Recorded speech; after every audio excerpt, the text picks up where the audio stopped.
ඝන කැලෑවක රූස්ස නුග ගසක් මුල රජකු විසින් සඟවන ලද රහස් නිධානයක වාසස්ථානය විය.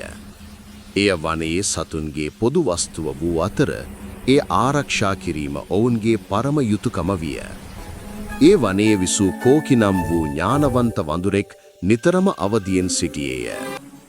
දිනක් කෝකි දුටුවේ සිතියම් හා බෑග් රැගෙන දුෂ්ට පෙනුමැති මිනිසුන් තිදෙනෙකු නිධානීය සැඟ වූ ස්ථානීය දෙසට එන අයුරුයි. මේ සූරාකන්නන් අපේ නිධානය කොල්ල කන්නටයි සූදානම් වන්නේ කෝකි තේරුම් ගත්තේය.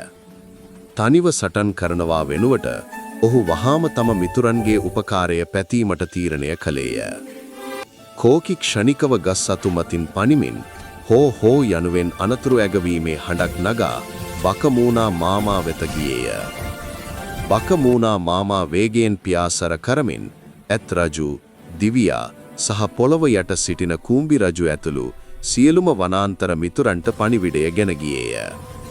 සොරුන් තිදෙනා නිධානයේ තිබූ ගල පෙරලා රත්තරන් බෑග් වලට පුරවා ගැනීමට පටන්ගත් මොහොතේම සතුන්ගේ සැලැස්ම ක්‍රියාත්මක වූය. වඳුරන් කෝකිගේ නායකත්වයෙන් යුත් වඳුරු කණ්ඩායම සොරුන්ගේ හිස්වලට වේගයෙන් ගෙඩි සහ කටුවතු වැස්සක් හිලූහ. ඇතුන් බිමට මහ හඬින් පාපහර දීමෙන් මුළු වනයේම දෙදරුම් කෑ අතර සොරුන් බියෙන් වෙවුලන්නට පටන් ගත්හ.